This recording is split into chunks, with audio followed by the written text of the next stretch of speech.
Okay, we'll be starting here in about 20 seconds. I'm just getting things set up here.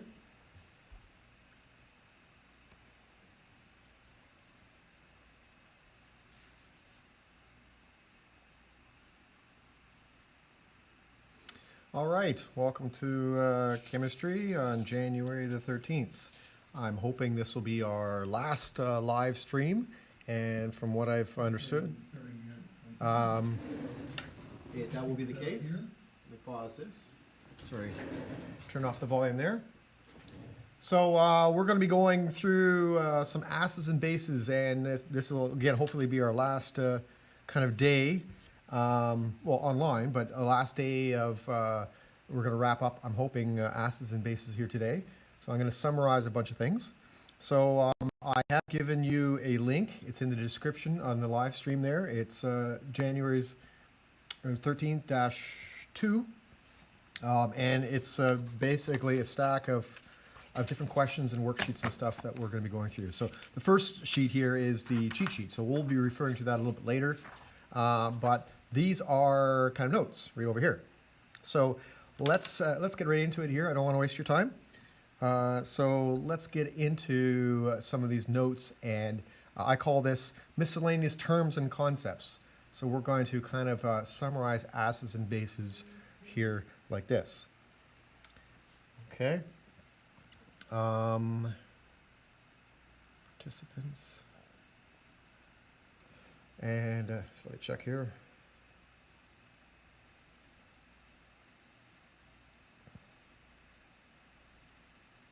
Oh, yes.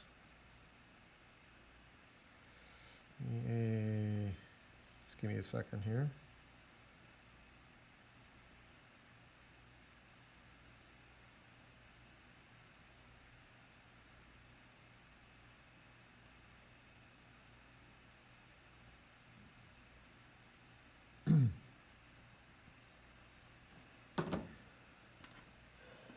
Okay, so we're still waiting for a couple people to show up here, but I think you'll find the link pretty quick. There's Ron too, so. Hi Ron. I'm on live stream again. So again, let me know if my audio fails, but it looks like it's still going. It might be a little bit delayed, but the audio seems to be working fine now, so. So we're going to go over some miscellaneous concepts here. And so I'm going to zoom in on this. And you have this. And we'll do a little bit of recap of what we did on Tuesday when we were defining diprotic. So, hey. So technically, yep, I'm here. Can you hear me? Switch to Gallery. Yeah, roger that. I'm copying you on Zoom, and yes, you are working fine on streaming. Perfect. All right, yep. I see you watching online there. I got a couple watchers, so that's good. Shannon, I think, will be joining us shortly, and then it's up there for later. Okay, so let's do some definitions here. Diprotic. Now, if you take a look at what a proton is, we have protons, neutrons, and electrons, and that's some of the theory and some of the other things that we're going to be reviewing next week when we're in class, just so that we're all in the same boat. But a proton is basically something, it's, we call a P. They're positively charged, and if there's just one of them, well, on the periodic table, number one is hydrogen. So an H plus is a proton, and when it comes down to it, an H plus, by definition, we had said H plus, or if it's in water, because all acids have to be in water, an H3O plus, okay, H2O plus H plus, H3O plus, that's called hydronium, okay? Oh, right down here, I'm getting ahead of myself. H3O plus is hydronium. That's a fancy name for saying acid. Now, we don't know what kind of acid, we don't know if it's hydrochloric acid or sulfuric or whatever, it doesn't matter, weak or strong, but essentially, an acid is a substance that is able to produce H plus ions. And so sometimes an acid can produce only one H plus at a time. For instance, HCl Well, there is only one H there. And so this is said to be mono, meaning one, protic, meaning one H plus, one proton.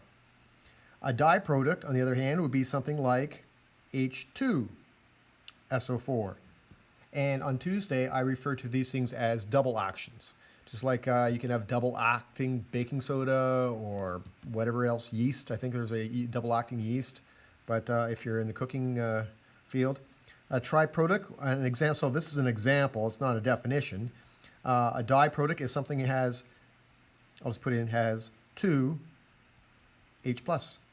A triprotic has, of course, three H pluses. And these things are rare. And then, the more H's in them, the more rare they are, the stronger they are, but the more rare there are. So I can only think of one H3PO4. There might be a ternary or a quaternary, which has four H pluses, but I can't think of an example. It'd be a synthetic acid, I believe. It's nothing natural. But there are four acids. We're not going to talk too much about diprotic or triprotic acids. We just don't have enough time to go through that. But essentially, they're 3 times as strong or 2 times as strong. Now, they're not quite. So if you take the strength of HCl and then you double it, you get 2 HCl. Well, a diprotic acid generally has 2 H's in it, but generally it's the first H is just as powerful or more powerful than a regular acid. The second H isn't quite as it's more reluctant to fall off than the first H. And then same thing for 3 H's. The first H comes off right away. Second H, yeah, a little bit, it'll come off. The third H is probably not going to come off as much. So technically, even though there's 3 H's here, it's not 3 times as strong as a normal monoprotic acid. But for theory, that's the way we're going to look at it. Okay? What's in hydroxide? OH minus. Okay? Now, when it comes down to the next 3 terms here, essentially what we were doing on Tuesday, we were taking an acid and we are nuking a base, or we're taking a base. Let's say we had an acid spill on the floor. We want to neutralize it. So what we do is we sprinkle baking soda on it, and that will neutralize it because baking soda is a base, and vinegar or whatever the acid is on the floor, that's an acid. So we have an acid and a base. You end up with a salt and water. Okay. And when you do that, and when you measure everything really, really precisely, when you have exactly 50 mils of 0.3 mole per liter acid, and you mix it with 25 mils of an unknown concentration of base, you're basically, when you're using that weird formula, which was CaVa, that was the shortcut formula that I said, oops, move it over there, is equal to CbVb. Well, that whole formula, when you do that, that's called a titration. When you're mixing acid with bases and you get an answer. Okay, so this is actually the titration formula. Okay, and it's a shortcut formula. On Tuesday, we went through 4 steps of a stoichiometry problem, which was solution stoichiometry problem. And so then with acids and bases, we said, well, we can shortcut steps 1, 2, 3, and 4 because they are not all the same. There we go. We got a couple people watching the stream now, so I'm assuming Shannon, you're on. So this is the shortcut acid-base formula. Okay.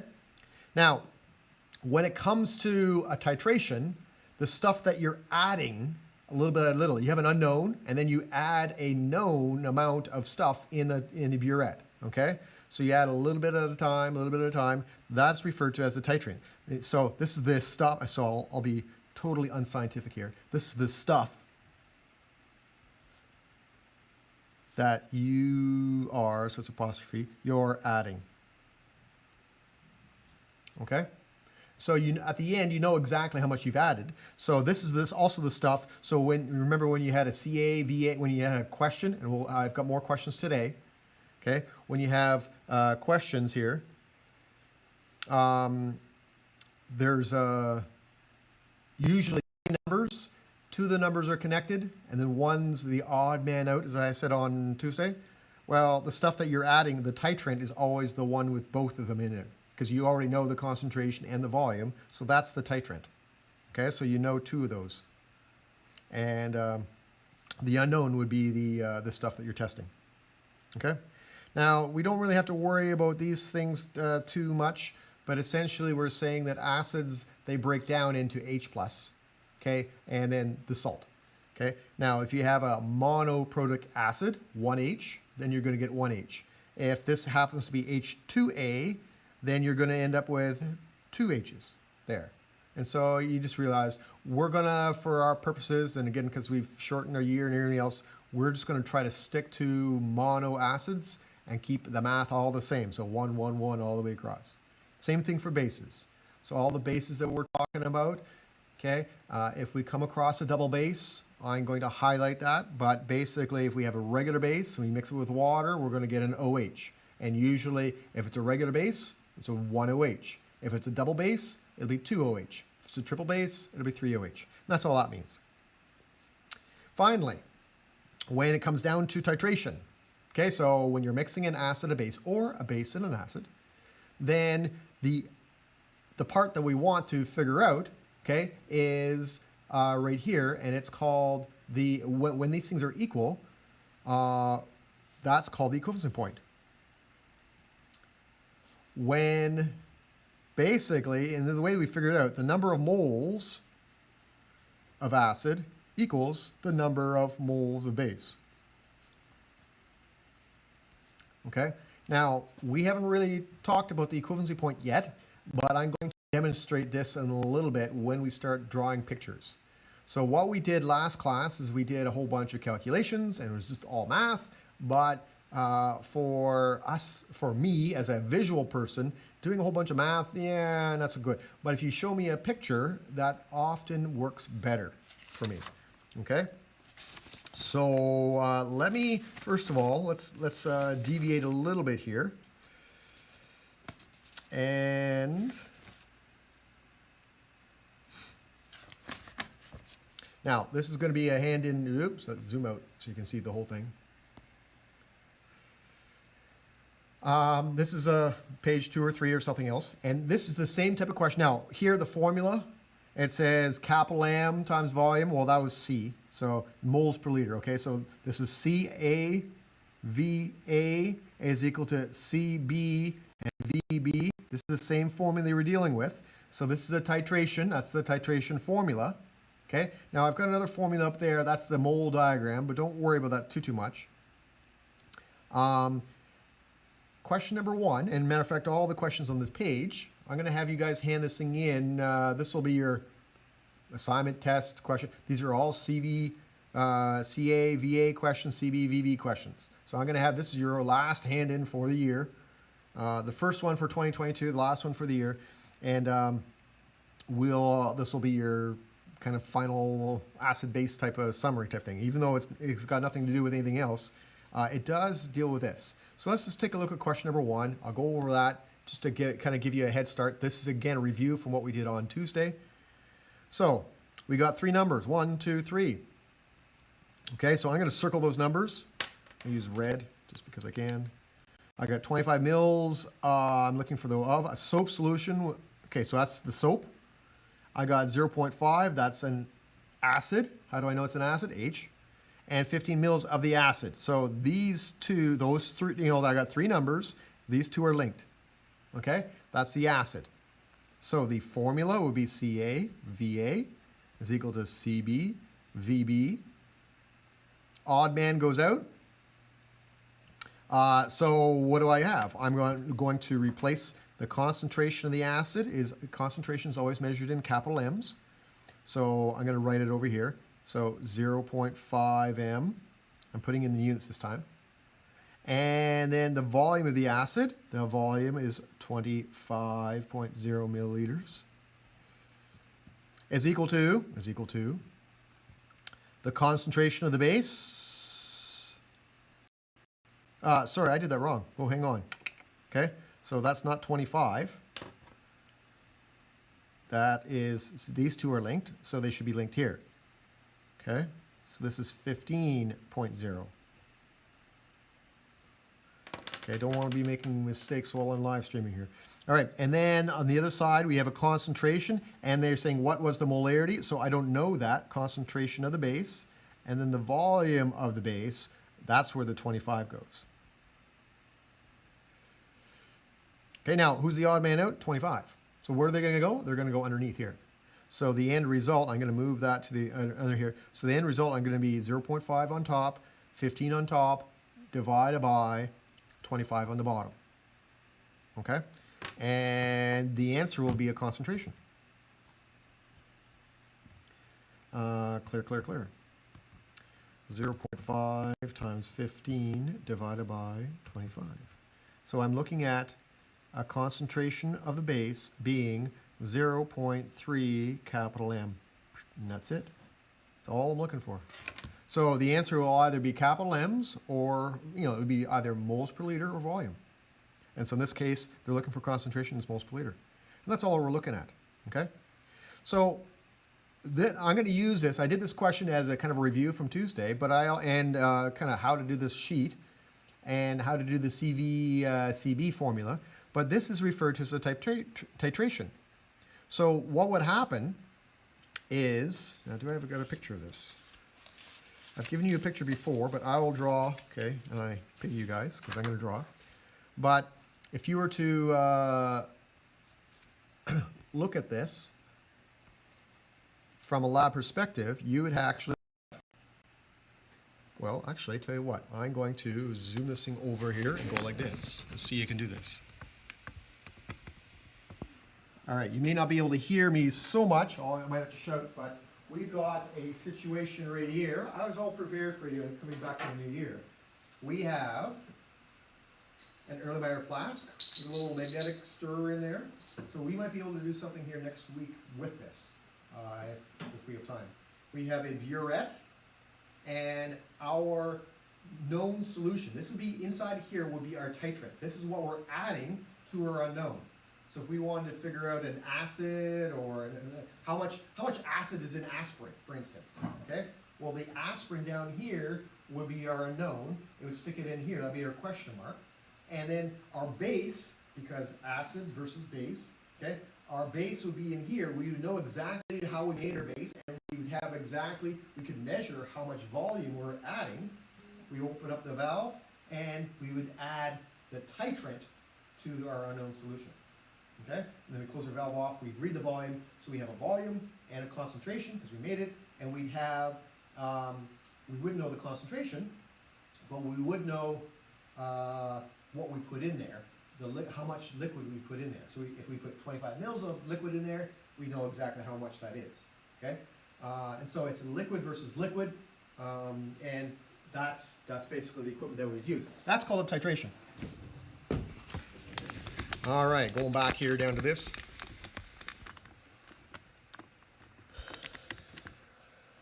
Okay, and then I will try to focus it.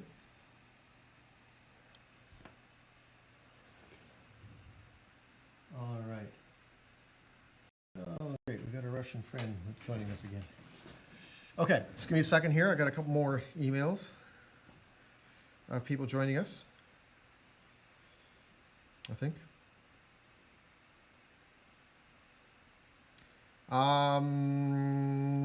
Okay, so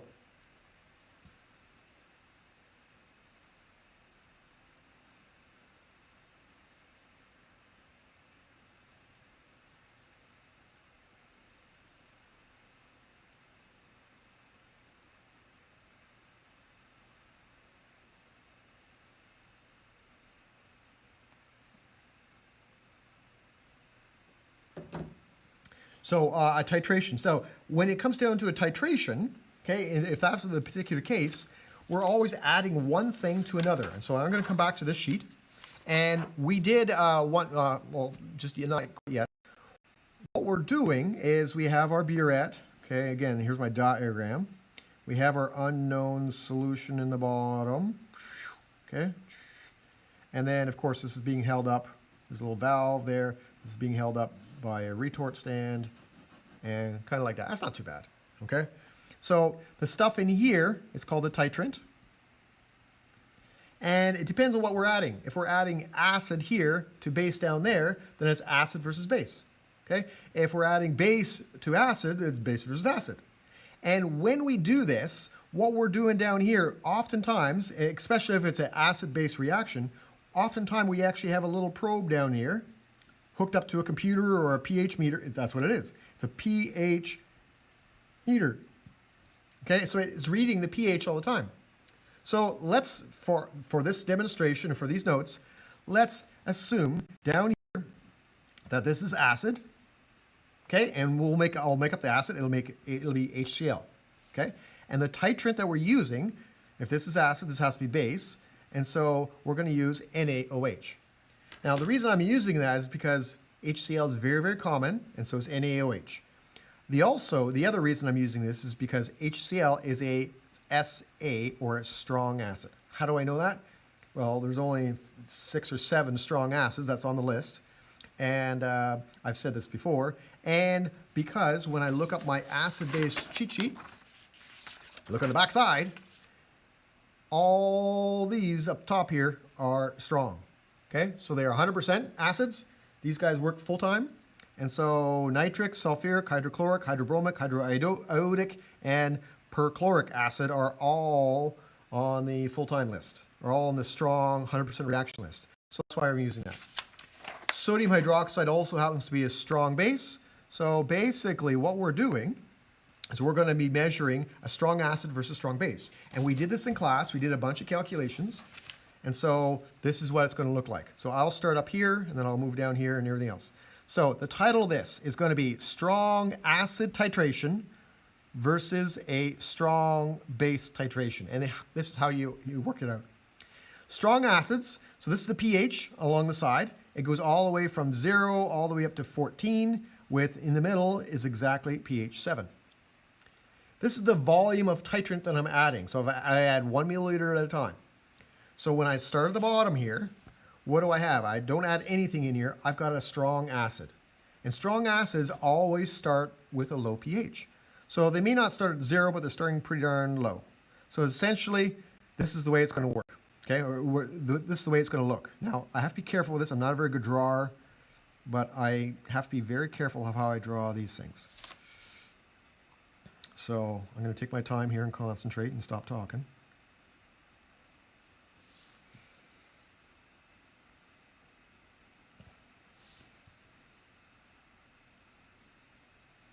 There we are. Okay, so this is what it looks like. Okay, starts low because we start off with strong acid. It ends up high because we end up with a strong base. Okay, how low? It depends on how strong. So, you know, on the list, they're all 100% acids, but technically hydrochloric versus perchloric. Perchloric is probably nastier than hydrochloric, and so it might end up being a little bit lower or a little bit higher. It doesn't really matter. Here's the thing. When you're dealing with strong versus strong, this is what we're doing, guess what the midpoint is? When you take an acid, let's say same concentration, keep everything the same. Let's say this is a 1.0 mole per liter strong acid and a 1.0 mole per liter strong base. When you compare same concentration to same concentration, who wins the battle? Or who wins the tug of war? Who wins the, I had mentioned arm wrestling before. Well, the middle. If I were to, now I don't have a pencil, I've got a pencil here. Okay. If I were to take a ruler, and now I'm not using a ruler, I'm using just a straight edge. Take a pencil, and I were to flatline that, and if I were to flatline this, okay, and then if I were to measure right here in the middle, if I were to measure exactly between here and find the middle, whoop, guess what that middle is?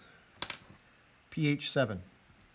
When you have an S-like looking curve and the exact middle is pH 7, that means it's strong acid, low, strong base. Okay, you know they're both strong. Okay, that's not always the case, but you know that's actually what you're doing. Okay, so this is a picture of what a strong acid versus strong base looks like. Okay, so what I'm going to do is I'm going to give you various pictures. Say, oh, what is this? Oh, it's a weak acid. Oh, it's a strong acid. Oh, it's a weak base. Oh, it's a strong base. And there's only, you know, a number of variations of this, and we're going to go through them all really, really quickly. So the opposite of this, I'll attempt to draw here. That's my black pen. I'll go down here. We're going to do this.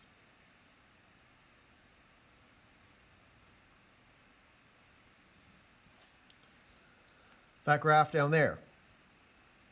Okay, actually did a pretty good job, I think. If I were to take the middle of the of the drop. Okay, it's almost like a cliff. If you're walking off the cliff, okay, where are you going to fall? You're going to end up down there in a big pile of bones. Okay, but halfway down the cliff, you realize at that point your light flashes through your eyes. Halfway down the cliff, you realize I've only got half a second left. Okay, where are you? pH 7. So this is a strong versus strong. So I'm going to put it up here, strong versus strong. But it's not a strong acid versus strong base because we are starting high now and we're ending low. So this is the exact opposite. This is a strong base versus a strong acid. How do you know they're both strong? Because the middle is pH 7. Okay. How do you know it's strong? Well, it starts high, ends up low, but another way of figuring out is because this corner here. Now, just imagine that you're going 100 kilometers an hour around this corner. Who's going to fall out the passenger side door? I've actually had students say that they had a baby seat or something in the back, and someone didn't buckle up and someone didn't close the door. They go around a corner or something, just in their yard or something, and all of a sudden the baby seat falls out the door. Good thing there's no baby in there, right? But someone falls out the door, right? It's kind of funny when you talk about it, but when it happens in real life, it's not so funny. Well, here you don't want to have the door open there because you're going to fly out there. Same thing down here. I call that a strong corner. Okay, we don't put these things on the major highways because you have to slow down when you're going around big. So they tend to make them nice, really round, like gentle corners on highways. Okay, four-way stops, those are exactly 90. So strong corner, strong corner, strong, strong. They're also strong because they have a equivalency point. There it is. There's the word equivalency point, where the moles of acid and the moles of base. That's your finalized point. That's the point we want. That is 7. And so you also know it's strong. This is 7. That's the equivalency point. Okay? So that's, I'll label that EQ point and EQ point. So now you guys don't have any reference for, what a strong versus strong and strong versus strong is, but you don't have any reference points as to what does a weak look like. Well, let me give you an example of a weak. Okay, and so again, I have to kind of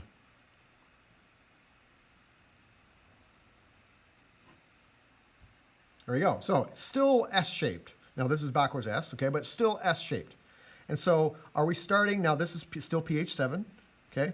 And this is 0 to 7 and 14 up there, 0, 7, 14 up there somewhere, okay?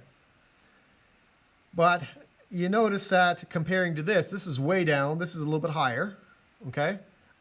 This one here, you don't want to have, it's a very strong, you don't want to be going around really fast around that corner. But this corner here, it's kind of a gentle slope. And if you were to fall off this cliff, as opposed to this cliff here, you end up with a pile of bones right at the bottom, right? You're dead, okay? This cliff here, you're probably not feeling so well, but you kind of hit the right around here, and then you roll the rest of the way down there. Princess Bride type thing, okay? So where's the midpoint? Well, this one's a little bit harder to find, okay? Again, I would do the top part's no problem,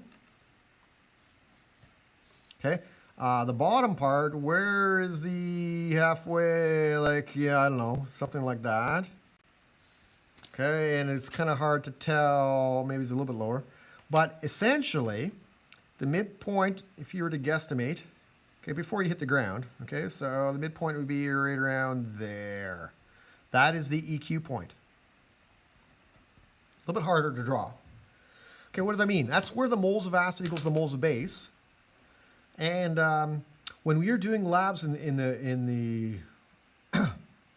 when we were doing the initial lab with acids and bases, we were playing around with colors. And so you'd add an acid to this thing, and then you'd add one drop, or maybe you dip your little color changer, your little pH strips in there and change color, or didn't. Okay, we were doing this, except we were just dealing with micro thing. We were doing one drop, one drop. So what happens when you mix one drop of acid with one drop of base? Well, nothing, because it neutralizes it, assuming the acid and base are the same strength. Well, that's what we're doing here. So let's go back here to this question here, and let's take a look. and see, are we starting off with an acid or a base? And since we're below pH 7, we're starting over here. We start low and high. So we start off with an acid. We end up with a base. Okay? And then we take a look at the corners. Is this a strong corner or a weak corner? That's a weak corner. And so that's a weak acid. And what about the strong base or weak base? Well, strong corner, strong base. And so what we're doing here is we're taking a weak acid and we're titrating it. We're measuring it against a strong base. What are we adding? What is the titrant? What's the stuff in the burette here? What's the titrant? Well, at the bottom, we're starting off with acid. So we start off, weak acid is in the bottom here. So instead of HCl, we have something else. It can't be HCl because that's strong, and we're dealing with a weak. And so we're measuring a weak acid versus strong base. Who wins in the end? Well, let's take a look at the end point, or the equivalency point, rather, the equivalency point. Up here, is it more basic or more acid? It's more basic. So this was easy to figure out because if you take a look at, and again, I've been saying that strong are full-time, whatever, workers, and weak are part-time workers. Just think of any sport. I was talking about soccer on Tuesday, but just think of arm wrestling. You got a part-time arm wrestler versus a full-time arm wrestler. Well, whose arms are bigger? You don't have to be a genius to figure out, well, if you're a full-time arm wrestler, that's all you do. You must have pipes the size of like, no one's going to even want to look at you. So strong's going to win. Did they win? Yeah. Here's the end result. Okay. In a tug of war, it's even better, right? Because a tug of war, you got a team of 5, and in the middle is a mud pit, or what I did in school, we never had a mud pit, but in phys ed class or something, we had a little flag there. Okay, and in the middle. And so at the end, everyone would push and pull and everything else. At the end, wherever the flag moved, that's who won, right? So that's what happened here. Who pulled the flag? Which way did it get pulled? Towards the strong. So strong point 1. So whenever you have an equivalency point above pH 7, you know you've got a stronger base than you have acid. And chances are you're talking about weak acid versus strong base. Okay, let me draw another one here. So all the concepts, I think with those 3 as an examples, you can probably figure out that basically what I'm going to do is I'm going to give you a title and say, what does it look like? Or I'm going to give you what it looks like, and you tell me what the title is. Okay, now I'm not saying what the names are because this is generic, but later on we'll come across some questions and we'll just analyze, oh, that's this versus this. It has to be this question. Okay, so here we go. You ready? Let's see. Draw this.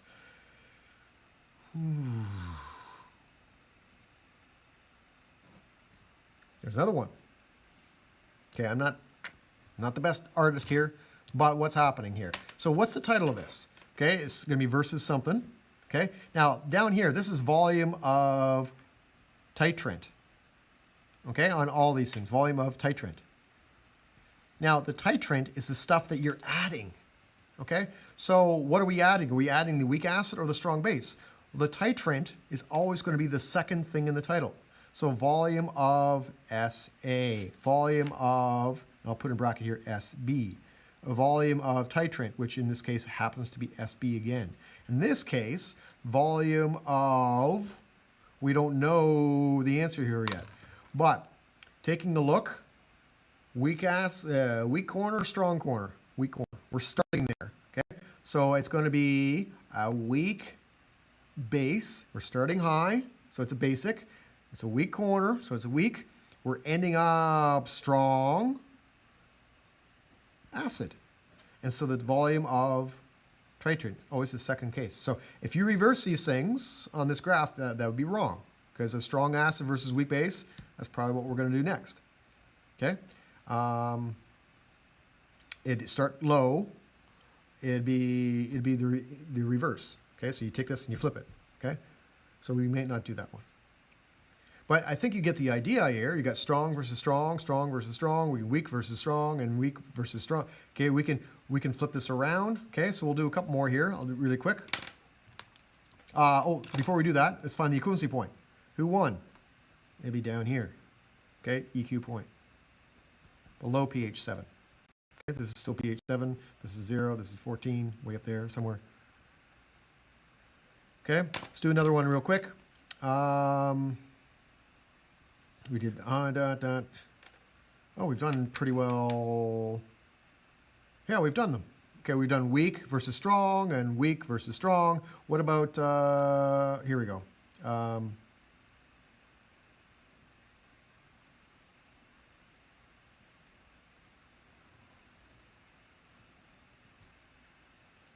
There.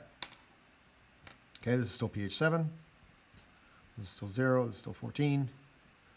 Okay, where's the EQ point? Well, first of all, we're starting low. So we're starting off with an acid. We're ending high. So we're going to end up as a base. And strong corner. And nice gentle curve. Nice gentle curve. By the way, the gentler the curve, the weaker the acid. Okay? The stronger the acid, or the stronger the acid or base. The stronger the curve, the stronger the acid. Okay? So, yep. Moving on.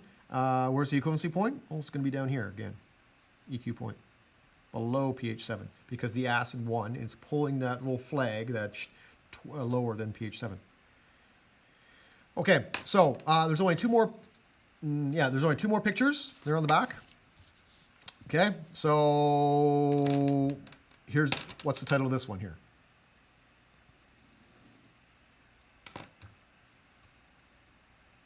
I'm getting better at my drawing. Starts low, acid, versus ends up high, base. Okay, it's still 0. This is still 7. This is still 14. Strong corner? No, really weak corner. Strong corner on the top? No, really weak corner on top. Who wins, acid or base? It's a little bit trickier. Okay, because when you fall off the cliff, there's no real cliff here. When you roll down the hill, what's halfway down the hill? This one's a little bit tougher. But I think, just from the looks of it, if I were to measure, okay, no, we can do this accurately with a digital, you need a digital in this case, I think, pH meter to figure out exactly where you're done changing color, okay? I would say that's your equivalency point. And we'll say, just for this example, that's about middle, okay? It's a little bit, not much, but it's a little bit, matter of fact, this will probably be closer to the pH 7, just the way that I drew it. It'll probably be really close to pH 7, like 7.6 or something like that, okay? But in this particular case, probably a little bit high, it's weak versus weak. But if you were to compare weak versus weak, this is like two people, doing a, not professional, amateur arm wrestling.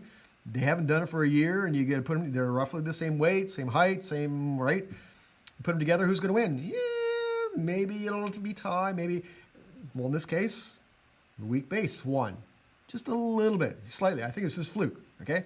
But the weak base is a little bit stronger, just a little bit. It's still weak, but it's a little bit stronger than this weak acid. How do you know? Well, how do you measure a weak acid? And this is something from way back before Christmas, the Ka value. Okay, Ka value, I'll pick a Ka value, 1.8 times 10 to the negative 5, just as random number. Okay, they're small numbers, so that is actually a real Ka. That's for vinegar. And then we measure the Kb. Okay, and we'll measure 2.0 times 10 to the negative 5. Who wins? Acid or base? Who's stronger? Base. Just a little bit, by 0.2. So the base is stronger. Base, and I'll put in brackets, 1. If you can read that, because so you would indicate that way.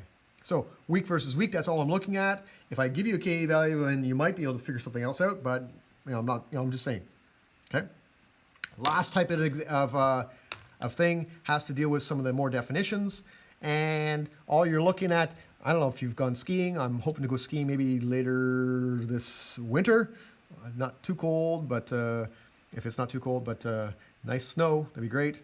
But when you go down a ski hill, it's not all like this, nice straight all the way down to the bottom. We don't have hills like that. You don't want to be going that type of ski hill, because you're doing it wrong if that's what you're doing. That one's bad too, although sometimes it looks like that from the top. That one's also kind of bad. It looks looking good, and then all of a sudden there's a. I actually have taken ski trips with grade 10 class way back when, and I remember they were professional skiers, my students, and so I was out there with, we had 4 buses or something like that, and I was out there, and I remember some grade 10 students, not my class, but they're actually grade 8 students. I was teaching grade 10 to 12, and they were in grade 8, and we took the bus. And they said, "Oh, Mr. V, come on down here." And so I was on skis, they were on snowboards, and I reached that point. I call that the point of no return. And from that point on, I got down there with my skis, and they were doing the half pipe and all this, and I got to that point and go, "Oh my goodness, I can't do this hill, man. It's like Black Diamond or something." Well, there's no turning back. So I ended up, taking my skis off and scooting down on my bum there, and hit the bottom there, and had to go find my skis. They're laughing the whole time, but that's what I call the point of no return. When it comes down to ski hills, they don't all look nice and straight. They're all not just one hill, and so let's take a look at this one.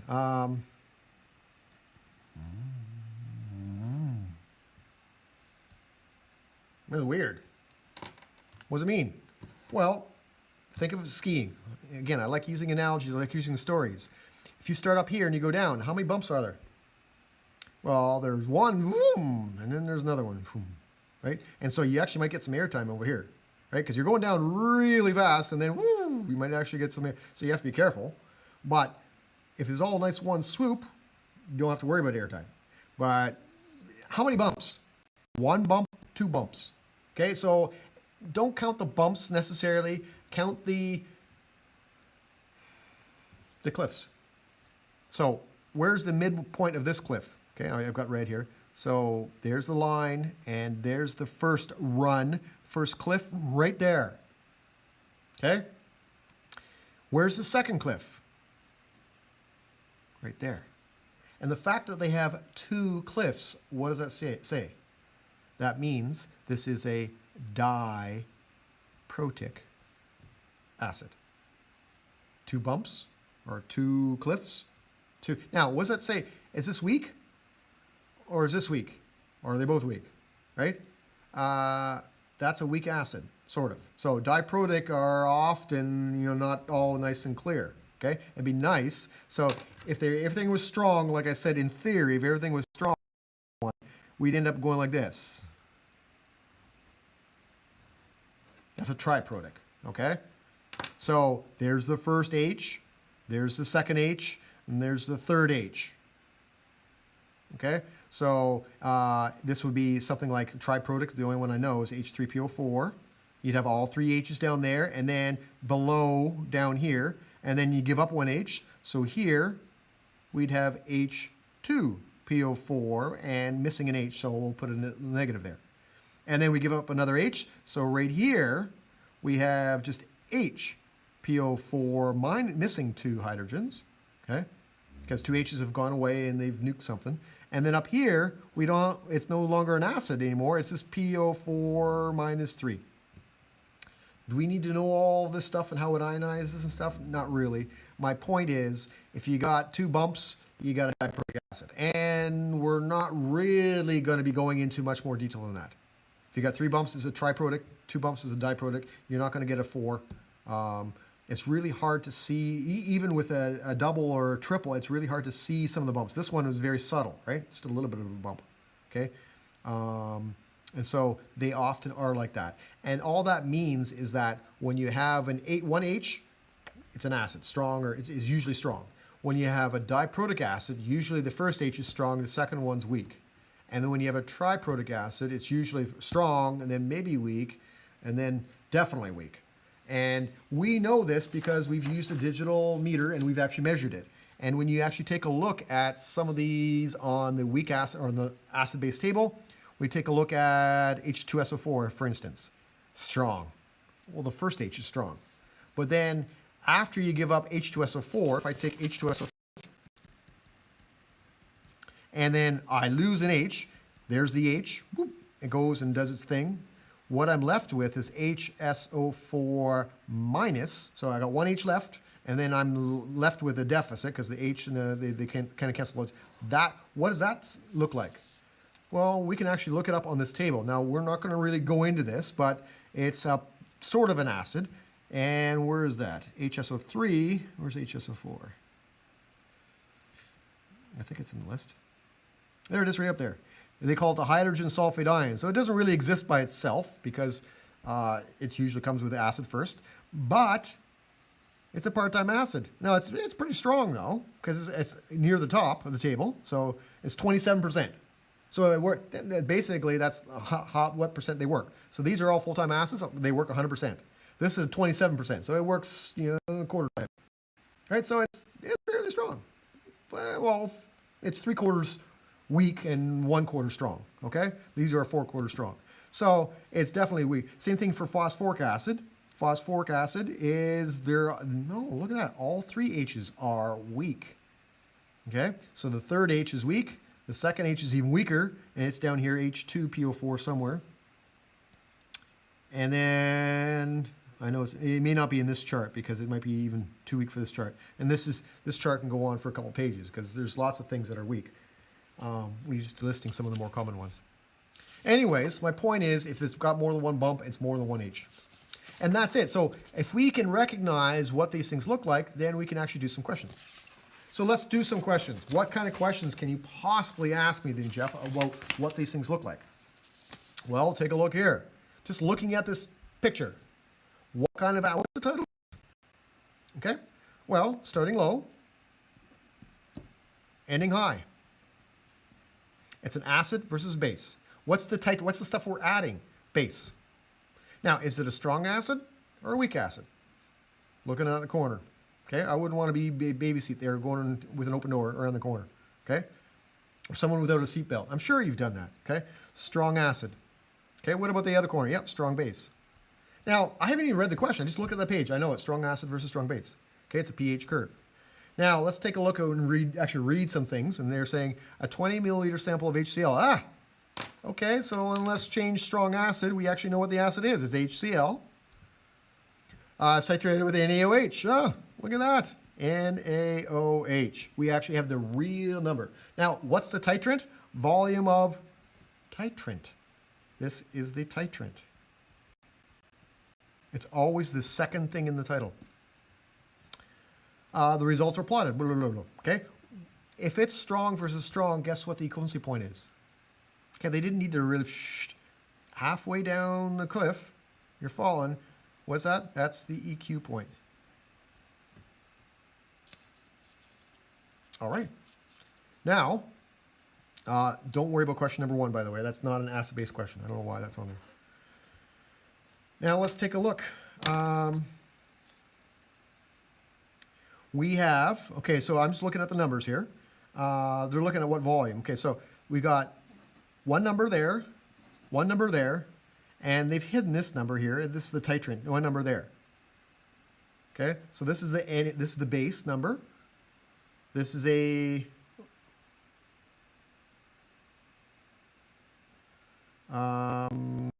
this is the same number, but it's a typo. Okay, so we are going to use, this is actually a typo here. This is 135.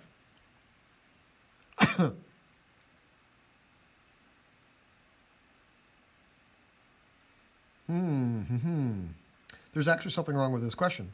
So it's not a typo. There is a typo, but then it looked like it was fixed. Well, we don't have enough. Yes, sure we do. Yes, sure we do. Yep. That's the typo. So this is 3. This is 3. And what are we adding? We're adding titrant. We're adding. So that's in our. Do I have my picture still? Yeah. The titrant it's actually NaOH and it's HCl. We're adding a little bit of NaOH at the time. A little bit at a time. So when we start off at time 0, how much do we add? Nothing. And then here we had 5, then 10, 15. Where does it end? Where's the game over where everything is neutralized? That's what the equivalency point's all about. So if I were to read this off the graph, the equivalency point, the halfway point, I just read it right down. How many is that straight? Yeah, roughly. How many milliliters is that? Now, I'm going to assume it's halfway in the middle, just so that our numbers are fine. This is 30, this is 40, that's 35. So halfway between 30 and 35 will be, we're going to assume that's going to be 32.5 milliliters. Of what? Of titrant. What's the titrant? Sodium hydroxide. So I'm going to write them on the side here. I'm going to say that's the volume. So the volume of the base is 32.5 milliliters. The concentration of the base is the other thing. The volume of the acid and the concentration of the acid are the other two things. Volume of acid, it says it's 20. What over here? Question A, what volume of sodium hydroxide is needed? Well, we just figured that out right there. 32.5.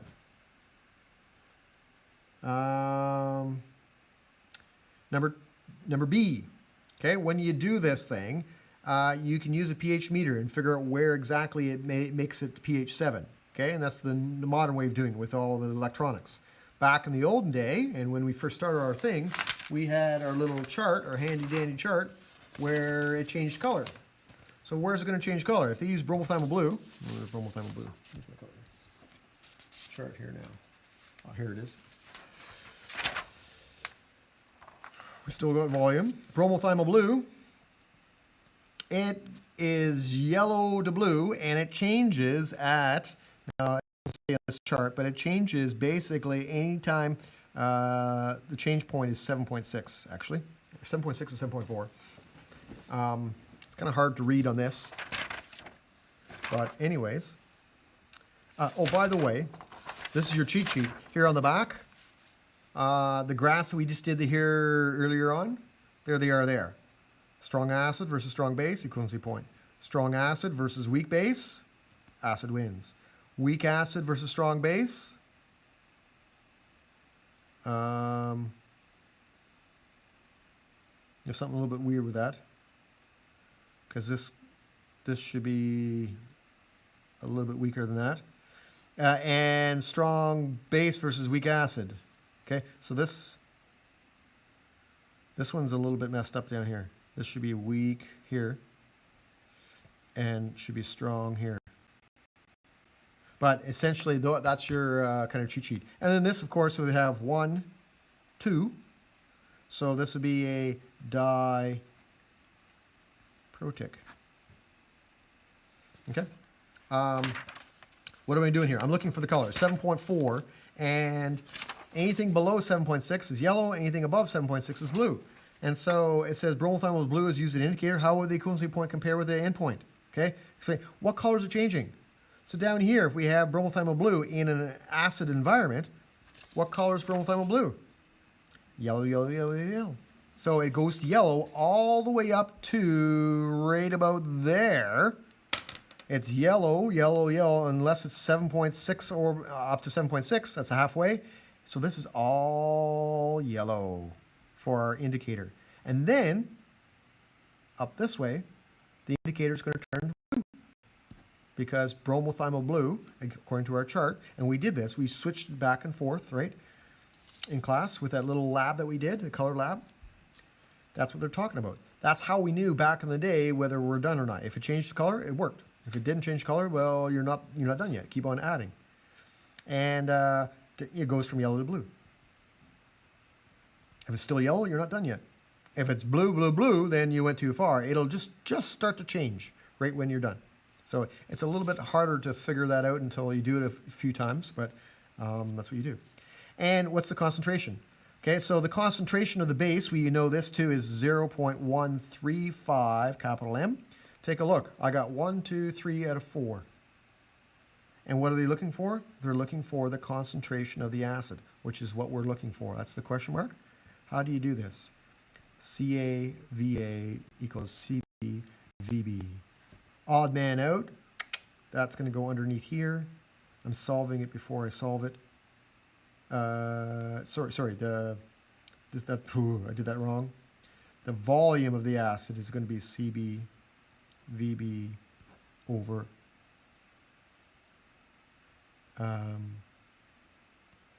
crap, man. I keep on doing that. Volume of the acid, Cb. Ca. There we are. So if I were to put the numbers down, 20 goes on the bottom, 32.5 goes on the top, and I'm putting them in the wrong order now. I'm getting everything all mixed up here. 0.135 on the top. So the volume is 32, the concentration is 0.135, the volume of the acid is 20, and when I work that out, the concentration here is going to be,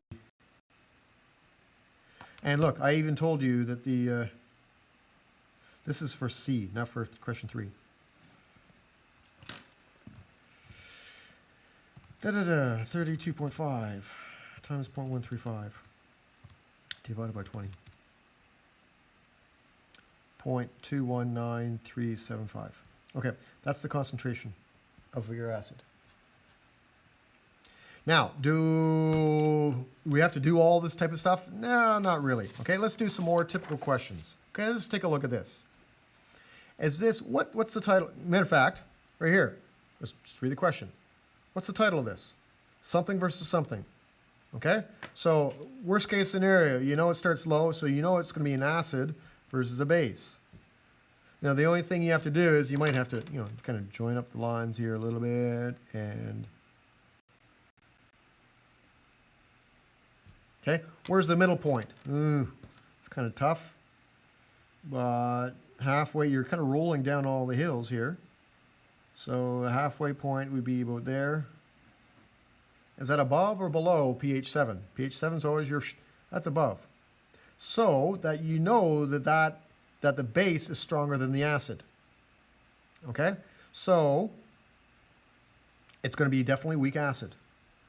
Now, if you say strong base, well, I'd probably give it to you, right? Because this corner here looks stronger than definitely than that. So it's definitely weak acid. But is it strong base or is it weak base? Well, you could argue that this is a weak corner, so that'd be a weak base. And you'd be right. Or you could argue that's a strong corner, and that's a strong, that'd be less right. I would say this is a weak acid versus a weak base. But here's the thing. This base, because the base 1, it's, the equivalency point is higher than pH 7, this base is stronger than this acid. So we definitely know that's a weak acid, but that could be a weak or strong base. But whatever it is, it's stronger than the weak acid. Okay, so hopefully that makes sense. What do we know? Now, you won't have to do question 5 because we didn't learn about that. But one of the cool things is that the halfway point, you can actually figure out how a weak acid works. And again, you don't have to know this, but if you read down there, and let's say that's volume is 30. Okay, well, you could figure out the Ka. You can figure out how weak that is by taking half of 30, which would be 15, and then reading a number off here, and that will be the Ka of the acid. So it would be the strength of the acid, and you can actually identify the acid by looking up the Ka value. Oh, let's say the Ka is 1.8 times 10 to the negative 5. What is that? That is it's ethanoic acid. So you could identify unknown. This is how they do it. Crime scene investigators, they find this unknown liquid in a glass of, is it poison? Is it what? So they can actually take a look at it, measure the pH, do a titration of it, really, really simple, figure out from that titration, oh, this is the strength of the acid, this is the this is the Ka, it's got to be, well, that's this vinegar, or that's hydrogen peroxide, or that's lead poisoning or something. Or, you could figure out the crime scene using various techniques what that substance is. Again, we're not going to do question 6 either. Okay. Okay, skipping now, I'll skip question 7. This one right here. Is it a weak acid, weak base, strong acid, strong base? And we're starting low, or lower, 4. And we're ending high, sort of. And that's not much, that's a nice ski hill. That's a really nice ski hill. But I would say this is a weak acid versus weak base. And that's the type of question I'm going to ask. Again, we can't do Ka because we haven't learned that. If you were to use an indicator for this, what indicator would you use? To pick an indicator, do you find the halfway point? Here's the halfway point. Okay, so let's say that's 8, just for round numbers. Okay, let's say it's 8. Okay, well, that's the point that you'll want to find. So you want to find an indicator that is one color this way and another color that way. Okay, so you want to find somewhere where the midpoint is 8. So let's take a look at my indicator thing. So right around 8, and I'm going to use a little piece of paper here. We want an indicator that is one color and 8 and one color something else. So I would say that you could choose, what's that one? Phenol red. If it's below 8, it's kind of yellowish. If it's above 8, it's red. Or you could use Thymo blue. Below pH 8, it's yellow. And above pH 8, it's not yellow, it's blue, bluish. There's no real good ones here because pH 8 happens to be kind of right in the middle of everything. But a better example would be if we had pH 7 here, right? Well, then phenol red would be yellow at pH 7 and red at pH 7.5, like above pH 7. So that would be probably a better indicator for that. But even if you choose something like bromothiamyl blue, you know that below pH 7, where did it go now? Bromothiamyl blue, here. It's kind of, well, 7 is probably not a good example because if you have pH 6, it's going to be blue. So that's probably not a good example for in this case. That's not a good color changer. Okay, but it would be good for the pH range of around 4 because above pH 4 it's blue and below pH 4 it's yellow. Okay, so we've done this before, so they're just asking, yeah, what kind of indicator would you pick? Okay, the two main ones in the lab are bromo blue, and they use this for pools, bromothiamyl blue, and the other one is phenolphthalein. Let's see if I can spell it here. Phthalene. Okay, and we use both of those things in our class. This is the color one that turns pink. This is the blue one that turns yellow. Okay. All right. I've been talking lots. I've been talking for over an hour here now. We are getting near the end here. I've got a couple emails, so let's see what's going on. Did I lose my volume? No.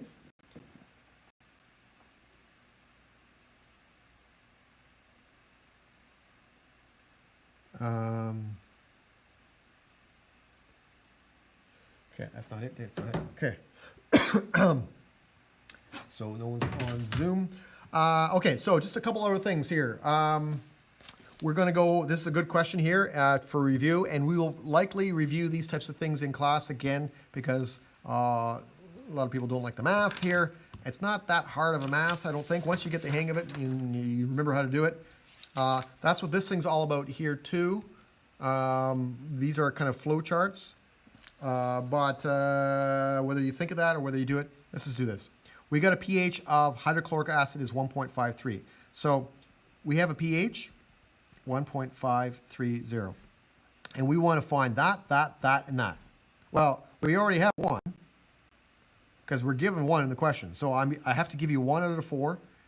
I gave you that one. So now we have to figure out all the other ones. Okay? So I'll show you how this thing works. We didn't actually do it this way in class, but this little part down here, if given H+, well, in the question, no, I'm given pH. Okay, so that doesn't apply. If given OH, no. If given pH, yeah, that's the one. Okay? Well, calculate POH next. How do you calculate POH? Well, up here, if you recall, pH plus POH is 14. So if you have the pH, you can always go 14 minus and figure out the POH. So I've got the pH, so guess what the POH is? 14 minus. 14 minus 1.530, I get 12.47. There, I got one question of 3. Okay, then what? Okay, I need to figure out the OH and the H+. How do I do that? Well, same thing here. Under the if given the pH, that's what I was given. Figure out the POH, and from the POH, figure out the OH, and then figure out the H+. Okay, well, how do I figure out OH minus now? Well, using the same cheat sheet up above, where's the formula for O? Well, right here, OH. Okay, now there's only one. Okay, so OH minus, and the square brackets means concentration of, is equal to 10 to the power of negative POH. Okay, so this is equal to 10 to the power of negative, 12.47. That's it.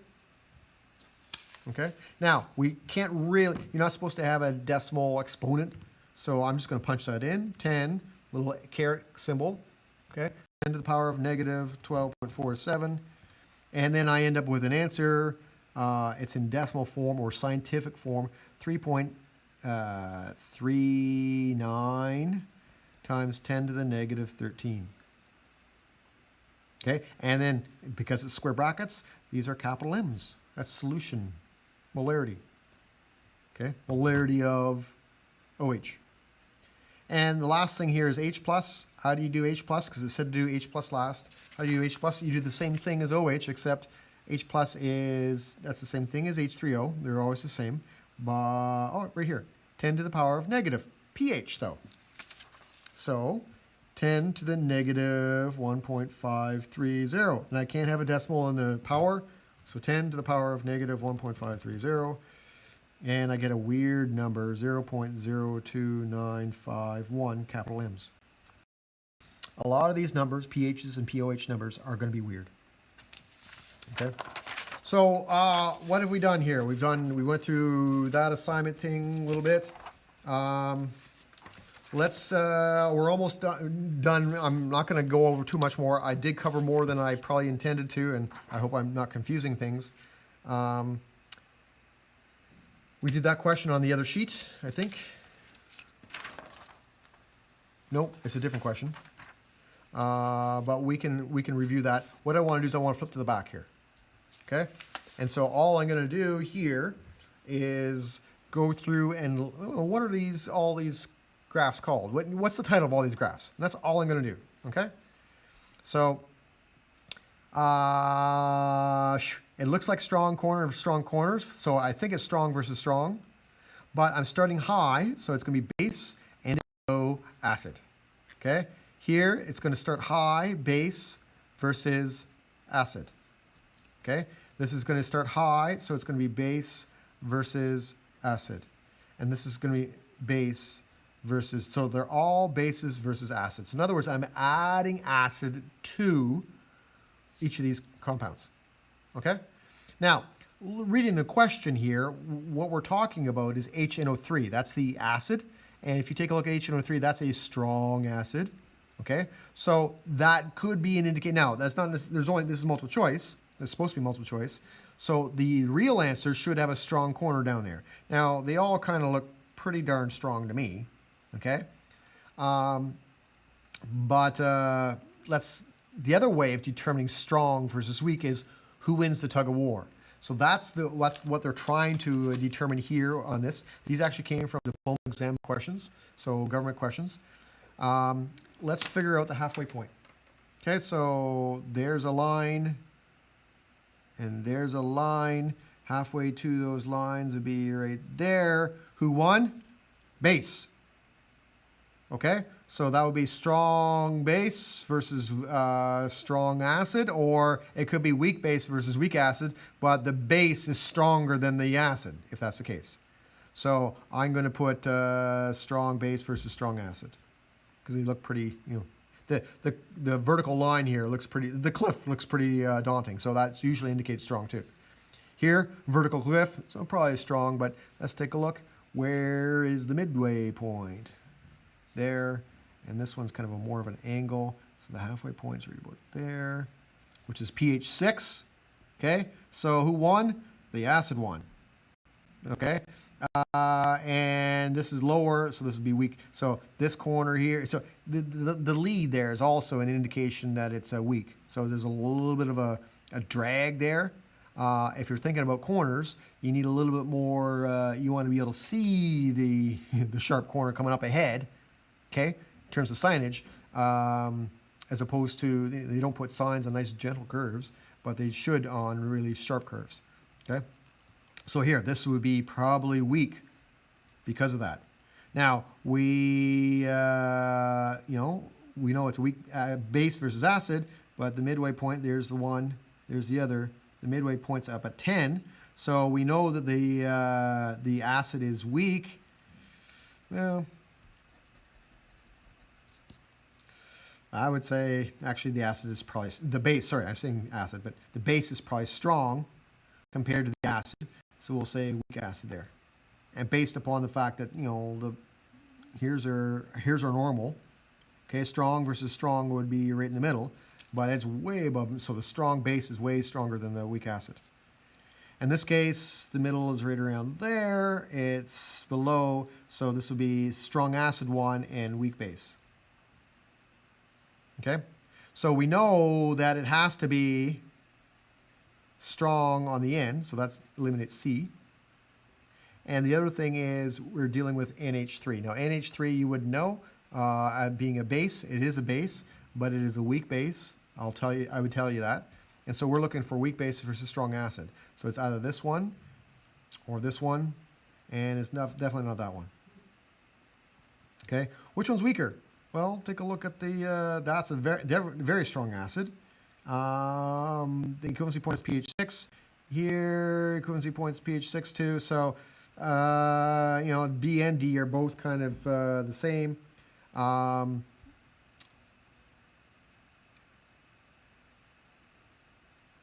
Yeah, that'd be they'd be both be kind of the same there. Which corner is stronger, this corner or this corner? And I would say, because we're comparing the base versus the base now, right? And I would say this is more of a right angle corner, so that's more of a, you know, so this, your answer is probably going to be B.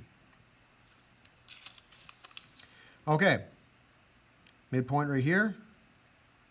We want oxalic acid, which is a weak acid, versus NaOH, which is a strong base. Which one of these things is that? Okay, weak acid, strong base, that one would work. This is strong base versus weak acid, so this is backwards. And this is also backwards, because it's a base versus an acid. And we don't want base versus acid, we want acid versus base.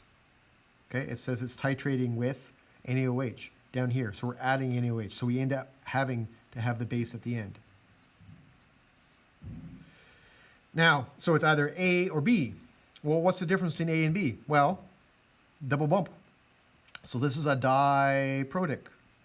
Okay, so is this, but it's the wrong way. This is a monoprotic. Well, how do I know which one's right then? Because they're both, you know, like they're both, right? And it's versus strong base, because it's NaOH. How do I know which one's right? Well, it doesn't say the formula for oxalic acid. So is oxalic acid a mono, di, or tri base, or tri acid? And I don't know. Let's take a look. On my cheat sheet, I'm looking up for oxalic. Right there. Oxalic. Okay, so it's a weak acid. It's a pretty strong weak acid because it's the strongest of all the weak. But who cares about that? We're looking over here. Now, this is written weird. Okay? We don't write it like that. But essentially, how many H's does it have? One there and one there. And that's why it says written weird. Okay? This is a double carboxylic acid. And I just gave it away by saying a double carboxylic acid. But it is a 1,2 acid. It's a double bump acid. And so the answer is B. Okay? The point here is not so much to figure out the answer here, but can you identify the acid versus base or base versus acid depending on where it starts? That's the first symbol in your title. It ends second, and then whether it's strong or weak depends on who won the tug of war and the shape of the curve. Sometimes the shape of the curve doesn't help. This I was a little bit tricky up here because the shape of the curve didn't really help us. Here, these are more typical where the shape actually does say something. Okay, double bump. Okay, nice weak versus. They say this is strong. Okay, that's definitely weak. Okay, and it was end up being weak here. A weak acid and kind of another weak double weak acid. Okay, this is going to be strong versus strong. It'll be strong base versus strong acid because the middle line is right in the middle. Okay, and that's the part that I want you to identify. All right, so that's it. We're going to conclude that here with the acids and bases. I'm not going to give you, there are a few other questions here. We can maybe go over some of those things, but I don't want to give you too much work between now and next Tuesday, except for this worksheet. And I did put here on the thing, hand in. Okay, we did question number 1. These are pretty simple. These are all, I try to keep it, nice and, I don't want to give you easy stuff, but try to keep it nice and basic. No pun intended. Volume, concentration of acid. These two are linked. Concentration, guess what we were looking for? How many milliliters? Volume. So you're basically, this is the same formula, I think, for all of these. And you divide by the odd man out. Matter of fact, you, in some cases, I know when I did the first two or three, after a while, I stopped writing down the formula because I could tell just from the equation, okay? And I'll do this really quickly. I'll tell you the answers, not the answers, but how to figure it out, okay? So if you look at it really quickly, once you figure out the pattern, look at this, so this is acid concentration, acid volume. This is base volume. Guess what they're looking for? Molarity base. So in other words, you take this times this divided by the odd man out. Base and base, they're looking for acid, they're looking for another acid number. That times that divided by odd man out. Answer. That times that divided by odd man out. Answer. Okay? I'm not even reading the questions really anymore.